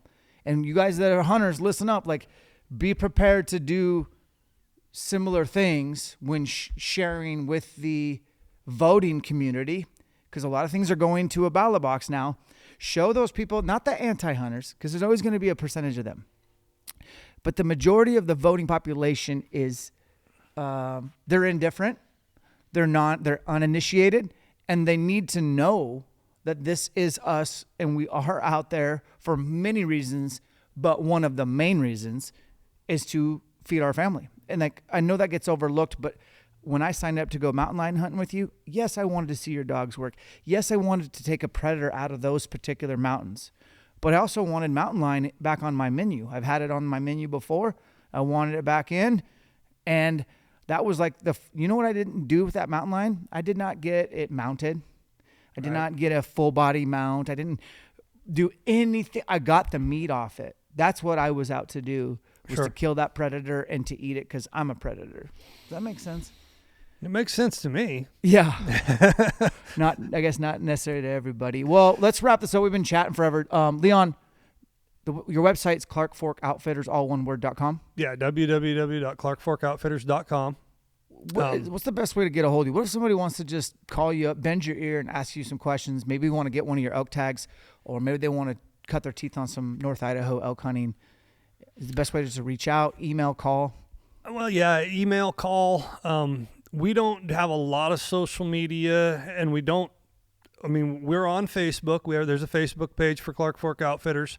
If you send us a message on that, it might take a little longer for us to see it. We will see it, and we will respond eventually. One of the reasons I don't have a ton of different social media platforms is because I have a hard enough time just keeping track of, two email accounts between my wife and I, 2 Facebook accounts between mine and my business, 2 cell phones between the 2 of us, and voicemails at the house on the landline. But we have shout out to the landline. Give me that. Well, I miss those days when you had to like call a girl up and her dad answered the phone. Do you remember that? Kids don't even know. That's why I tried to keep my daughter from getting a cell phone for just as long as I could. How long did you last? So she was about 12, I think. 14. I don't know. Maybe a little older than that. 15. I like that number way better. Was she 15 before she got it? Yeah. And she'd say, well, I gotta have a cell phone, Dad. And I'd be like, well, for what? And she was like, well, because if I'm walking down the street and I need to call you or whatever, I'm like, honey, there's only 500 people in this town. It's not that big. You can just, walk back home or send your brother home if you're hurt too hard. Did you ever have a pager? You know, I never Or did a have a beeper? pager. Oh man, I had a beeper at one point. Yeah. Trying to find a payphone. No, but anyway, no, we have 3 phone numbers. They're all on our website. Our email address is on there. Yeah, we got a Facebook page for the business, and then I also have one for myself. Yeah, and any way is good. One thing about it, I don't check my voicemails every single day. I don't check my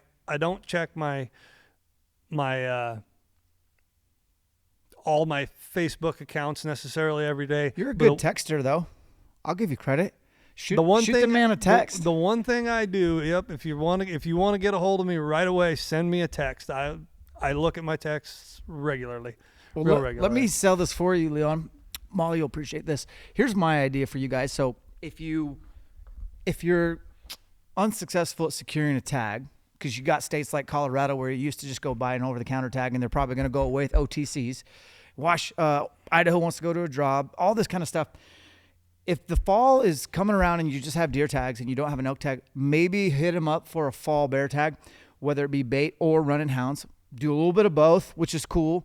That's the cool thing about hunting with you is you could set a bait at night, but you could go run the dogs during the day, kind of a combo. Well, yeah, and like we had one guy last fall who he came in, they elk hunted for 2 or 3 days, and him and Cody got on a good bull on a 6x6 and got that bull knocked down on the 2nd or 3rd day. And then I think it was the 4th day or whatever, he went out and sat on a bear bait and shot a pretty nice chocolate bear on a bait. Yeah. So, you got to kind of decide where you want to put your time and everything, but there's multiple opportunities available to possibly hunt multiple species, especially in September. Yeah. So, or go do what I did, man. Like get yourself slotted for a mountain lion hunt. Do a 5 or 7 day. Just reach out. I'd love to see you get a mountain lion. I'd love to see you try mountain lion. It is good food, and it's a great adventure. Watch the dogs work. But these are some blue collar people. I mean, the guy's a construction worker, and he comes from a long line of hunters, and specifically your dad with the plot hounds. And I don't know. I vouch for these people. I met them. They're awesome. Salt of the earth. So head over to the website if you guys are interested. Hopefully you enjoyed this conversation. Let us know what you thought. And remember, separation is in the preparation. We'll catch you on the next one.